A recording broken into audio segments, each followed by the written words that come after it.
People always ask me, why do I want to design buildings if I can do perfectly well making furniture and making furniture for the rest of my life? For me, the process remains the same. I am forming timber to build some type of structure.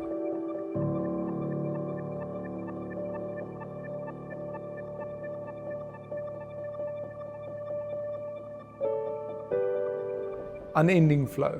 Everything has to flow together. I can draw a circle and I can draw a cross and I can draw a 30 degrees here and a 30 degrees there, and I can make a shape. Or I can say, the line is like this. And people say, well, how did you come to that line? I say, well, I drew it. I drew it like this. This is the line that I want. I say, no, but you have to, it had to come from somewhere. And I said, no, well, it came out of my brain. And it's as honest as I can design it. Thankfully, my process allows me to be quite experimental with my lines. And that's the amazing thing where technology helps, and my process has helped me a lot.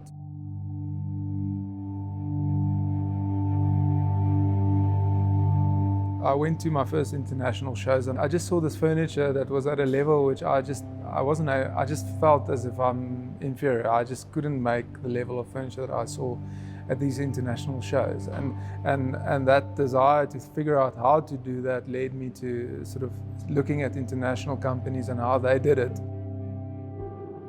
I realized very quickly that they were super focused on using technology with the traditional techniques.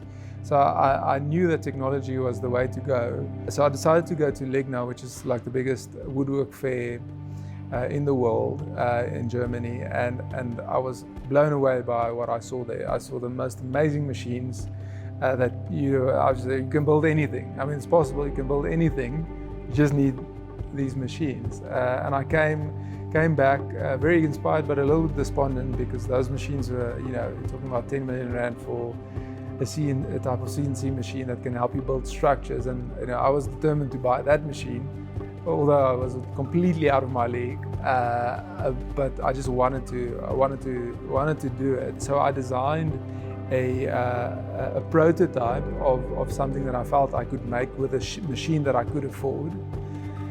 So I designed something called the Kas-1, which was a prototype for this idea. And when I designed and built the first prototype on somebody else's machine, sort of as if my creativity exploded. But all of a sudden, I felt as if I could build anything using this method. It enables my designers to almost intuitively design within the language by knowing the rules, and it allows my team to know exactly what they need to do in order to execute the product, even though they've never seen the product before. So in a way, I've standardized my design and manufacturing process, which has led to this language and has led to my product range that you currently see. 2 panels would be a chair, 4 panels would be a cabinet, 200 panels would be a building. And because I have the consistency within my language, the rules within my language, that determines the aesthetic, and it follows right through my range.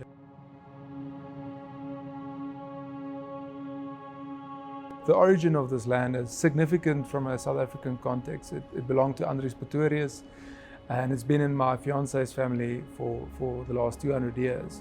So the heritage is incredibly rich, which makes it very easy for me to design, because I can just draw from that.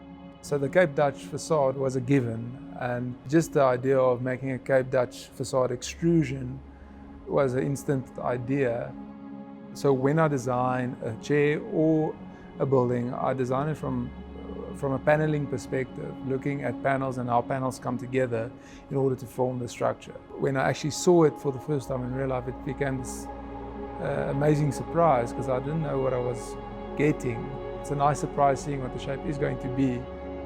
It started as a cabinet and it gradually grew into a building.